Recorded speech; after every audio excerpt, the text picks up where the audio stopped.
Movie के start में हम एक लड़की को देखते हैं जिसका नाम डैनी होता है। एक रात वो अपने फादर के साथ खुद को एक बर्फीले तूफान में पाती है। वहाँ और लोग भी इस बर्फीले तूफान में फंसे हुए थे और हर तरफ अफरा तफरी मची हुई थी। डैनी के फादर उसकी जान बचाने के लिए उसे जंगल में छुपाने के लिए ले जाते हैं, लेकिन यहाँ पर डैनी के मना करने के बावजूद भी उसके फादर बाकी लोगों को बचाने के लिए चले जाते हैं। लेकिन तभी कोई चीज डैनी के फादर पर अटैक कर देती है और उनकी वहीं पर मौत हो जाती है। डैनी अपने फादर को मरा हुआ देखकर काफी डर जाती है और वहाँ से भागने लगती है। इसी दौरान एक जंगली जानवर भी उसका पीछा करने लगता है। तब भागते भागते डैनी नीचे गिर जाती है और फौरन बेहोश हो जाती है। बाद में जब डैनी की आँख खुलती है तो वो खुद को एक हॉस्पिटल के बेड पर पाती है जहाँ उसके दोनों हाथों को बांधा गया था। तब सारे डोर्स और विंडोज लॉक होने की वजह से और रूम में कैमरा देखकर डैनी चिल्लाने लगती है और तभी डैनी से मिलने एक डॉक्टर आती है जो डैनी को फ्री करके यानी उसके हाथों को खोलकर उसे बताती है कि एक बर्फीले तूफान की वजह से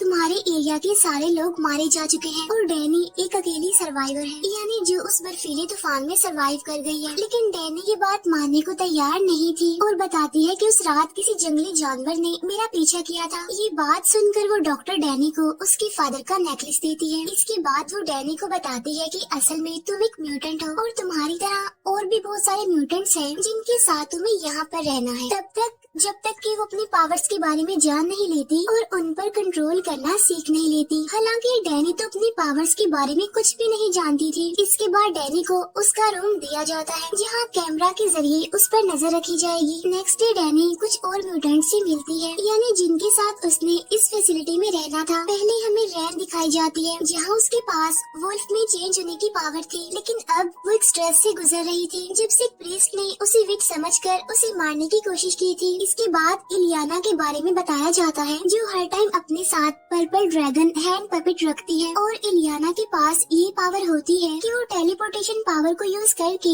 अलग अलग डायमेंशंस में ट्रेवल कर सकती है। इसके बाद हमें रैन का फ्रेंड दिखाया जाता है जो कि एक रिच फैमिली से बिलोंग करता था। इसकी पावर ये होती है कि ये सोलर एनर्जी को अपने अंदर अब्सॉर्ब करके उसे यूज कर सकता है। इसके बाद इलियाना का फ्रेंड दिखाया जाता है जो कि कोल माइनिंग फैमिली से आया हुआ था। इसकी पावर ये होती है कि अपनी थर्मोकेमिकल एनर्जी को यूज करके जेफ स्पीड में फ्लाई कर सकता था। अब इंट्रोडक्शन होने के बाद वो डॉक्टर इलियाना को कहती है कि तुम डैनी को पूरी फैसिलिटी दिखाओ। अब गार्डन में आने के बाद इलियाना डैनी को यहाँ से भागने पर फोर्स करती है। अब क्योंकि डैनी को वहाँ पर कोई भी बैरियर नजर नहीं आ रहा था, इसीलिए वो फौरन वहाँ से भागने की कोशिश करती है, लेकिन थोड़ी दूर जाते ही वो एक इनविजिबल वॉल से टकरा जाती है जिसकी वजह से वो गिर जाती है और उसकी नाक से खून आने लगता है और अब वो गुस्से में इलियाना की तरफ भागती है। लेकिन अब क्योंकि इलियाना के पास टेलीपोर्ट होने की पावर थी, इसीलिए वो वहाँ से गायब हो जाती है। इसके बाद डैनी गुस्से में सैड होकर चर्च के ऊपर जाकर सुसाइड करने की कोशिश करती है, लेकिन तभी ठीक टाइम पर वहाँ रैन आ जाती है और वो डैनी को सुसाइड करने से रोक लेती है। नीचे आने के बाद डैनी इलियाना के फ्रेंड को देखती है जो खुद को मजबूती से बांधकर अपने म्यूटेंट पावर यूज कर रहा था। यहाँ पर रैन डैनी को इलियाना के फ्रेंड के बारे में बताते हुए कहती है कि इसे ना चाहते हुए भी माइंस में अपने फादर के साथ जबरदस्ती काम करना पड़ता था। अब रात के टाइम जब डैनी सो रही होती है तो उसे उसी रात के ड्रीम्स आने लगते हैं जिस रात उसके फादर की डेथ हुई थी, यानी बर्फीले तूफान की रात। और इसी वजह से डैनी के अंदर एनर्जी मूवमेंट करने लगती है और तभी हम लॉन्ड्री रूम में इलियाना के फ्रेंड को देखते हैं जिसे वॉशिंग मशीन से आवाजें सुनाई दे रही थी। अब जब वो पास जाकर देखता है तो वो खुद को एक माइन में पाता है जहाँ पर सब माइनिंग कर रहे थे और उसके फादर भी वहाँ पर मौजूद थे। फिर अचानक से सब लोग उस पर अटैक कर देते हैं जिसकी वजह से वो डर जाता है और इसीलिए वो अपनी पावर यूज करने लगता है।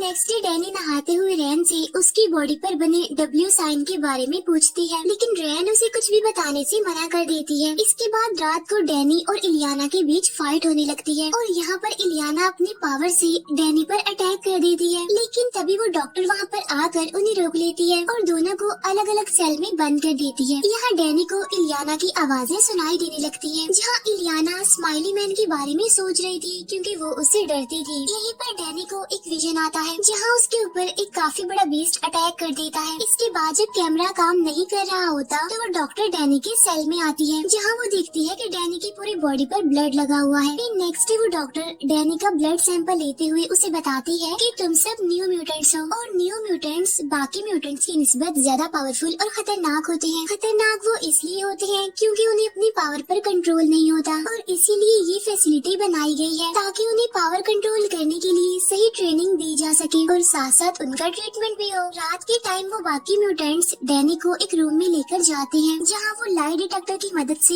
1 by 1 गेम खेलते हैं। यानी ये एक ऐसी डिवाइस थी जिससे किसी का भी झूठ पकड़ा जा सके। और जब इलियाना की बारी आती है तो डैनी उससे पूछती है कि वो इस फैसिलिटी में क्यों आई है, जिस पर इलियाना बताती है कि मैंने अपनी पावर से 18 लोगों की जान ले ली थी। इसके बाद हम उस डॉक्टर को देखते हैं जो सीक्रेटली कैमरास के थ्रू उन पर नजर रख रही थी। नेक्स्ट डे मीटिंग के दौरान इलियाना का फ्रेंड उस डॉक्टर पर गुस्सा करने लगता है और मीटिंग को छोड़कर चला जाता है जिसकी वजह से सबका मूड ऑफ हो जाता है। अब मूड ठीक करने के लिए इलियाना को एक आइडिया आता है और वो उस डॉक्टर की टी में कुछ मिला देती है जिससे वो गहरी नींद में सो जाती है। इसके बाद वो सभी म्यूटेंट्स पार्टी करने लगते हैं। तब रैन डैनी को एयर वेंटिलेशन के जरिए एक रूम तक लेकर जाती है जहाँ वो दोनों इनविजिबल बैरियर पर बारिश होती देखते हैं। तभी रैन के फ्रेंड को पूल में से किसी की आवाजें सुनाई देने लगती हैं और जब वो वहाँ चेक करने के लिए जाता है तो उसे वहाँ पर इलियाना दिखती है और तब रैन का फ्रेंड भी इलियाना के साथ स्विमिंग करने चला जाता है। अब वो दोनों साथ में स्विमिंग करने लगते हैं। तभी रैन का फ्रेंड इलियाना को अपनी फ्रेंड के बारे में बताता है कि बाय मिस्टेक मैंने अपनी फ्रेंड को अपने हाथों से जला दिया और इसी वजह से मेरी बेस्ट फ्रेंड मारी गई। तब इलियाना उसे कहती है कि इन सब बातों को अब तुम भूल जाओ और उसे दोबारा से स्विमिंग करने के लिए कहती है, लेकिन फिर इलियाना वहाँ से गायब हो जाती है और तभी हमें दिखाया जाता है कि इलियाना असल में अपने रूम में ही होती है। और जब पूल में रैन का फ्रेंड इलियाना को ढूंढ रहा होता है तभी उसके पीछे से उसकी बेस्ट फ्रेंड की जली हुई बॉडी आ जाती है जिसकी वजह से वो काफी डर जाता है और उसका अपनी पावर्स पर भी कंट्रोल नहीं रहता। और तभी वो डॉक्टर नींद से जाग जाती है और वो रैन के फ्रेंड को ठीक टाइम पर आकर बचा लेती है। अब बचने के बाद रैन का फ्रेंड सारा इल्जाम इलियाना पर लगा देता है और कहता है कि इलियाना ने मुझे मारने की कोशिश की है, लेकिन वो डॉक्टर उसे समझाने की कोशिश करती है कि इलियाना पूल में नहीं बल्कि वो तो अपने रूम में थी। लेकिन अब क्योंकि इलियाना ने उस डॉक्टर को नींद की दवाई दी थी इसीलिए वो डॉक्टर इलियाना को फिर से सेल में बंद कर देती है। इसके बाद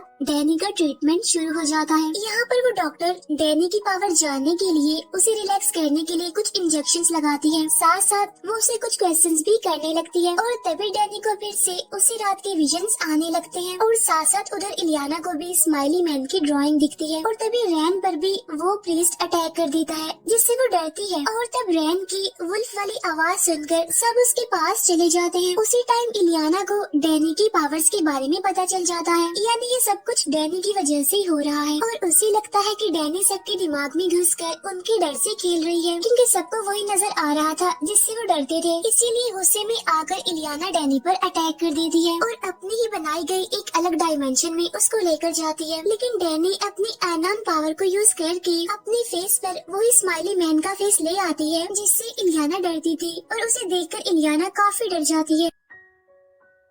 लेकिन तभी वो डॉक्टर वहाँ पर आकर इलियाना को नॉर्मल कर देती है। तभी डैनी इलियाना का गिरा हुआ पपेट उठाती है और उसे देने जाती है और यहाँ पर वो दोनों बातें करने लगती हैं और यहाँ पर डैनी इलियाना से उस डायमेंशन के बारे में पूछती है जिस पर इलियाना उसे बताती है कि स्माइली मैन से बचने के लिए मैंने वो अपनी अलग दुनिया बनाई थी। इसके बाद हमें वो डॉक्टर दिखाई जाती है जहाँ पर उसे अपने सीनियर से ऑर्डर मिलता है कि डैनी को मार दिया जाए क्योंकि उनको पता चल गया था कि डैनी की पावर्स बहुत ज्यादा पावरफुल है और खतरनाक भी, क्योंकि वो दूसरे लोगों के डर को यूज करके हेलुसिनेट क्रिएट करती है। तब इस ऑर्डर को पूरा करने के लिए वो डॉक्टर डैनी को ट्रीटमेंट के बहाने एक रूम में लेकर जाती है। लेकिन यहाँ पर रैन को उस डॉक्टर के इरादे सही नहीं लगते, इसीलिए वो जाकर बाकी सबको इस बारे में इन्फॉर्म कर देती है। लेकिन तभी उन्हें एक गाना सुनाई देता है जो कि इलियाना के रूम से ही आ रहा था और अब देखते ही देखते वो डोर चेंज होने लगता है और तब दरवाजा खोलने पर वहाँ पर इलियाना का सबसे बड़ा डर यानी स्माइली मैन आ जाता है और उन पर अटैक कर देता है। तब इलियाना और उसका फ्रेंड स्माइली मैन से बचने की कोशिश करते हैं और यहाँ पर रैन उस डॉक्टर पर अटैक करके डैनी को बचाने में कामयाब हो जाती है, लेकिन वो डॉक्टर वहाँ से भाग जाती है। अभी सबकी वजह से वो सारे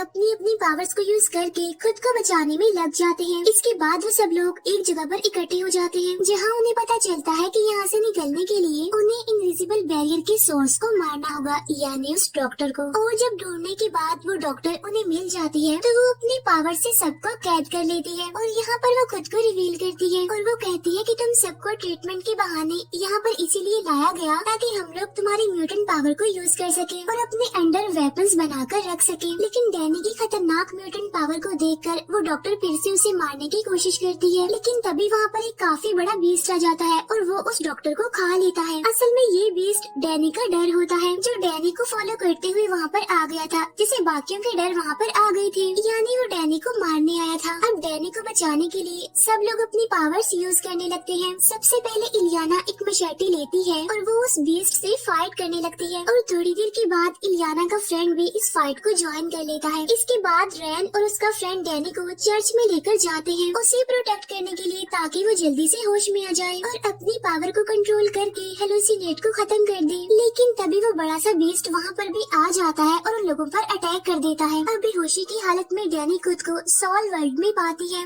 जहाँ पर वो अपने फादर से मिलती है और यहाँ उसके फादर उसे उस बीस्ट से ना डरने के लिए मोटिवेट करते हैं। और यहाँ पर हमें पता चलता है कि उस रात उसके फादर और बाकी गांव वाले डैनी की पावर की वजह से ही मर गए थे, क्योंकि तब उसे अपनी पावर के बारे में कोई भी आइडिया नहीं था और वो अपनी पावर को कंट्रोल करना नहीं जानती थी। लेकिन इस बार उसके फादर उसे फाइट बैक करने के लिए कहते हैं। इसके बाद डैनी की आँख खुलती है और वो उठते ही अपने डर का सामना करती है, यानी उस बीस्ट का, और फिर आहिस्ता आहिस्ता वो उसे कंट्रोल कर लेती है जिससे फाइनली वो बीस्ट वाइप हो जाता है। लास्ट में वो लोग उस फैसिलिटी से आजाद हो जाते हैं और एक साथ होकर वहाँ से निकल जाते हैं और कहीं दूर चले जाते हैं और यहीं पर मूवी एंड हो जाती है।